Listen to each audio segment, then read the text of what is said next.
Ray this afternoon. So you can see she has that red cone there. Our spotted eagle ray is trained to recognize that red cone as an opportunity for food. So he'll come and he'll touch his nose to that red cone for just a few moments, and he'll receive a reward of a handful of live clams. Now, originally our spotted eagle ray was not trained to that red cone, and our divers would just enter the water with clams in their pockets.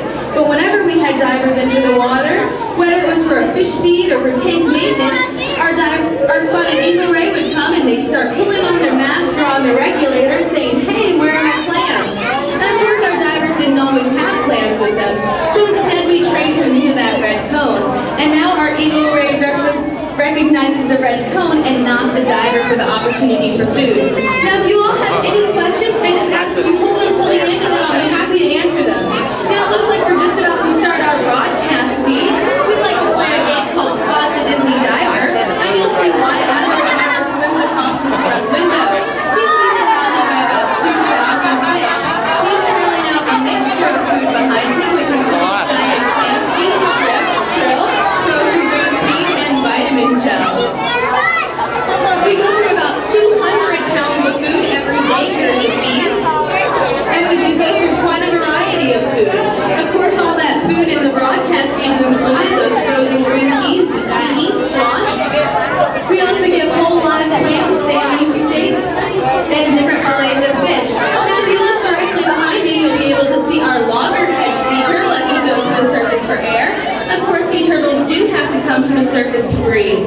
Now in the back, you could have also seen one of our green sea turtles. I don't see him right, oh, he's down towards the bottom behind me, so I don't know if you all can see him, but down there between the coral heads, you can see one of our green sea turtles. And once again, there's our loggerhead. Now that is a male loggerhead sea turtle, and an easy way to tell the difference between male and female sea turtles is by the length of their tail. Here you can see he has a very long tail that extends beyond his back flippers, and so clearly that's a male. Females only have short, stubby tails that do not reach the end of their back flippers. We have 3 male sea turtles in here, and we also have a female. If I see our female, I'll be sure to point her out to you so you can see the difference. You can hold your question for me for a few minutes, and I'll get it.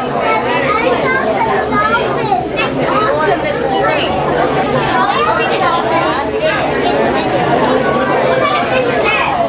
Now that large fish swimming across the front of our environment is a tarpon. They're a big game fish here in Florida. And a lot of the other large silverfish are a variety of jacks. Now, up at the top you may be able to see our spotted eagle ray, and you can see some of those smaller schooling fish swimming below him. And that's because he tends to be a very sloppy eater. He'll get that handful of live clams as a reward for touching his nose to that red cone, and then he'll crush the shell of that clam with his grinding plate, which is a large flat plate. Stingrays don't have true teeth like you and I do. Instead, they have large flat plates used for crushing. He'll crack open the shell, eat the delicious little animal that lives inside, and then he'll spit out the shell. Those fish swimming below him are hoping that they may accidentally spit out a portion of the clam as well. Now over here you can also see our loggerhead once again. He's the one closest to the window. And there in the back is our largest male green sea turtle. He weighs in at around 450 pounds, and that's on a diet of romaine lettuce alone, occasionally supplemented by squid. So like I was saying, we do go through quite a bit of food here at the seas. We go through about 200 pounds of food every day. Now all of the food that we feed our animals is restaurant quality. So the romaine lettuce that our sea turtles are receiving and also that our manatees get, it's the same lettuce that's served in all of the restaurants here on property. It's delivered early every morning so that it's very fresh. We just get it before any of the other restaurants do.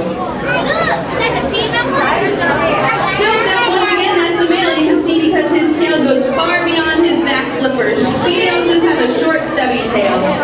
Now, can anyone guess what animals we will not be feeding today? Just spell it out. Very good. Excellent. We will not be feeding our sharks today, and that's for a couple of very important reasons. Now, we do feed our sharks, and we feed our sharks very well, but they're fed very early in the morning before our building even opens. That way we don't have any divers in the water. We also don't have guests here on the observation deck. That way our sharks will never see people while they're feeding. Now, similar to our spotted eagle ray, our sharks are trained. And At a particular few, they'll come to the surface of the water at a certain location, and they're fed there from a pair of 6-foot-long tongs. Once again, that's to reinforce the idea that our sharks will never see people while they're feeding. So they'll never associate people, or you and me, or any of our divers with the opportunity for food. Now, we feed our sharks about 3 times a week, which may not seem like a whole lot, but for a shark, that's quite often. Sharks in the wild may feed about once a week to once a month. Some sharks will even feed about once every 3 months. So being fed about 3 times a week is quite often for our sharks. That's also another reason why we don't have a problem of our sharks going after other fish in the environment. Because since they're satiated or since they're full all the time, they don't really want to go out and fix a meal for themselves. So if you had a gourmet meal delivered to your door every day, would you really want to go out and prepare something? Probably not. And that's what we like to think with our sharks